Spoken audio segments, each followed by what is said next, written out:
is Ashley from AVING, and we are here with Nissan. This is CES 2025, one of the biggest conventions in the world. We've been here for 20 years, and we're just going around companies, making sure which are the most innovative products. And we have a person that won the Innovation Award. Well, not a person, but a company. So let's meet one of these companies now. And Nitsan, could you please introduce yourself? Yeah, thank you, Ashley. So my name is Nitsan Avivi. I'm the head of business development for Lidwave. Mm-hmm. We're a small startup company in Israel, only less than 4 years old. Oh, wow. But we're developing the next generation of LiDARs. LiDARs, if you may know it, it's a very advanced sensor that gives a very detailed, very high resolution 3D image of the surrounding of whatever you're putting it on, a vehicle, a robot, smart infrastructure, and so on. And it has a lot of use cases, but there's still some limitations because it's kind of a new technology, and the companies, the world of tech is still struggling to find the right... Yeah, I get it. Uncharted waters, right? Exactly. So it's cutting edge and it's a lot of fun. Yeah. Well, congratulations on your very gigantic award. How do you feel about that? Oh, it's great. And it's a great honor, but it's also very good to have that recognition that what you're doing is actually as good as you think and as cutting edge as you believe it to be. And I think CES just sees the same way that we do, that our sensor can really widen the boundaries of computer vision, of machine vision. Right, and it's in the category as imaging, right? Yeah. Oh, wow, yeah. Okay. It's a sensor, it's imaging, it's all about making machines understand what's around them in a better way. So tell me about this box. What does it do? Okay, so as I mentioned, LiDAR is a very accurate 3D sensor. It works a bit like a radar, but instead of radio frequency waves, it uses light.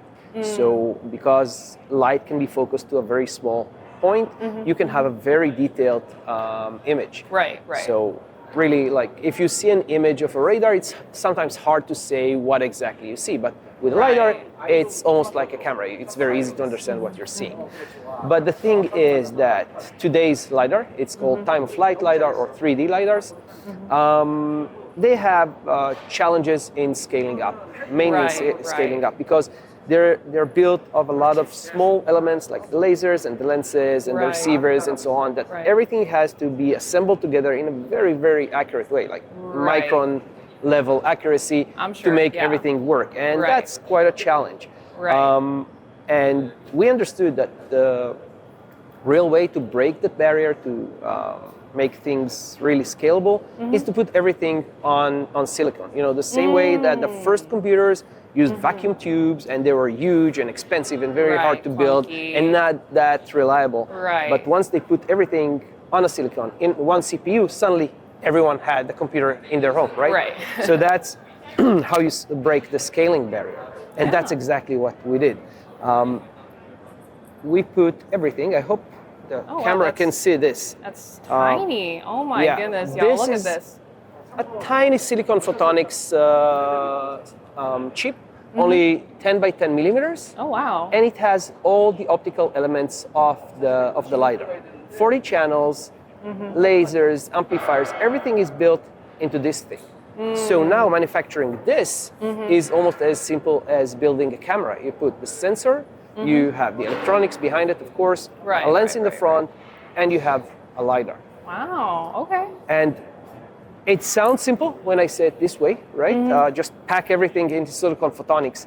I'm not an engineer, so you tell me. But actually, it's quite a challenge. The thing is, with time-of-flight LiDARs, they use very strong lasers to achieve the range you need, because having 10 meters range is not enough for most use cases.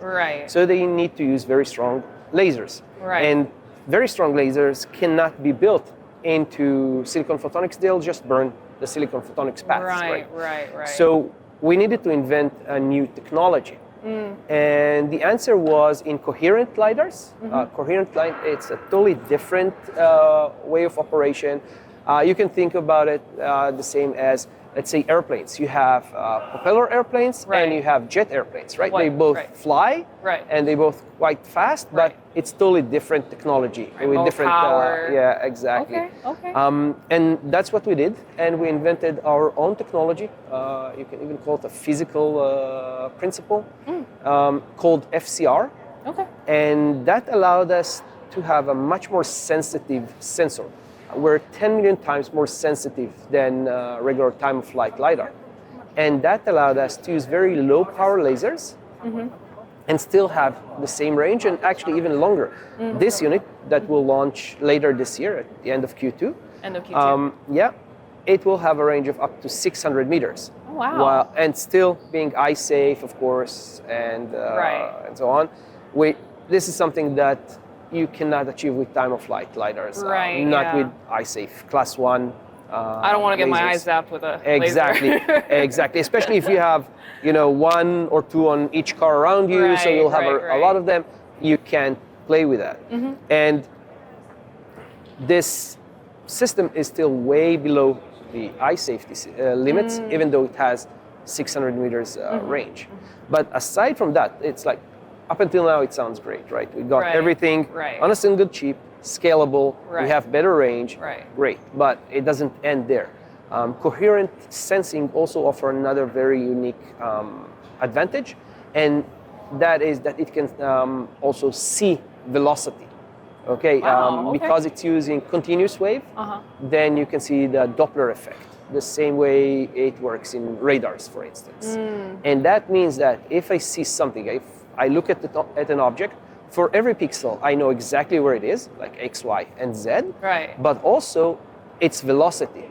So if someone is walking, we can actually see the body is moving at one speed, one leg, the one on the ground, is stationary, and then the other leg is faster than the body. So you get a very accurate understanding of what's happening around you. You don't need to follow an object for several frames to understand, okay, this is a body moving from here to there in that and that velocity. No, you have that every frame for every pixel. If someone is spinning around, let's say a ballet dancer, in a time-of-flight LiDAR, you won't see it moving because the dancer is staying in the same place, just pivoting. With our system, you'll see that he's pivoting because one arm will be moving that way and the other one will be moving that way. And we have that in a very high resolution, like 0.1 kilometers per hour, and we can see it. So the minute it moves, super accurate, super minuscule. You know, like which object's moving where, all that. Exactly. So, for instance, if we're thinking about safety in logistics area, and you have the forklifts, right? So you need to know not only how fast they move forward or backwards, you need to know if they're turning around. Right? Because they always do this, and then they can hit things if they're not careful. So you have that capability. And as another bonus, it's totally immune to any kind of interference. So you can have several sensors in the same area without any crosstalk between them, without them interfering with another. And even more important, you can have very strong sunlight in your frame, like the sun itself or a glare of a wet road or something like that, without it affecting the range or the resolution in any way. Oh, wow. So, yeah. That's impressive because, like, I know how hard it can be, like, with some sensors. Like, they have conflicting, like, ranges and, like, weather conditions. You never know what's gonna bring. I mean, with the changes in global atmosphere, hails, storms, rains, everything. So, exactly. And if you really want machine vision to take its place on, in every industry, you need something dependable, something that works all day, every day, not only between 10 to 4 because the sun is too low otherwise, and if it's rainy or foggy, then it doesn't work. You need something that works in every condition, or at least as many conditions as possible. And that's what we offer. Okay, so it's like bridging the gap that the sensors didn't have before. Exactly. It's the all-weather velocity capability of a radar with the high resolution of a LiDAR. Okay. Well, what are your company's goals coming here in CES? Like, are you looking for investors or? We're not in a round at the moment, but of course it's always good to meet investors, let them know what we do. We have a demo so they can get a real first-hand feeling of what we're doing and how well it works. Right. So that's always important for a startup. But the main thing is meeting potential partners and customers, not just from the automotive industry. In the past, when you said LiDAR, everyone were talking cars, right? Autonomous cars, safety system, and so on. But actually, as we go along, we find more and more use cases that our LiDAR fits and can be used for in the industry, in safety, as I mentioned, in smart cities, things like that, smart infrastructure.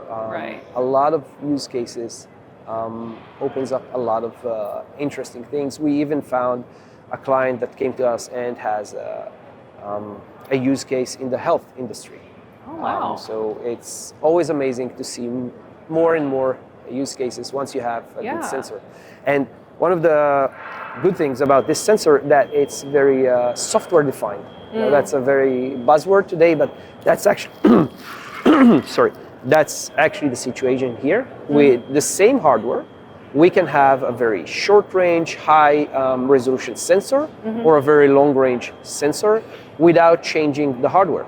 We don't have to change the scanning mechanism. We stay with the same chip, the same electronic units, and we can cover a lot of use cases with the same sensor without the need to develop a new sensor, a very costly procedure for every use case. So we can feed even customers with very small demands, like 50 units a year or something like that. This is more like generic that kind of covers all types. Yeah, it's very, very flexible. Cool. Well, do you have any plans to expand into the Korean market? I know we have a lot of technology coming up all the time in Korea. We have innovation. It's like, Samsung's always coming out with something fancy. So do you have any plans to see if any Korean investors are interested, buyers? Definitely. Korea is one of the tech powerhouses of the world, and it's definitely on our sites. I was actually there last year for a visit. In Seoul, of course. But we traveled around. It was something that was organized by our government with the Korean government.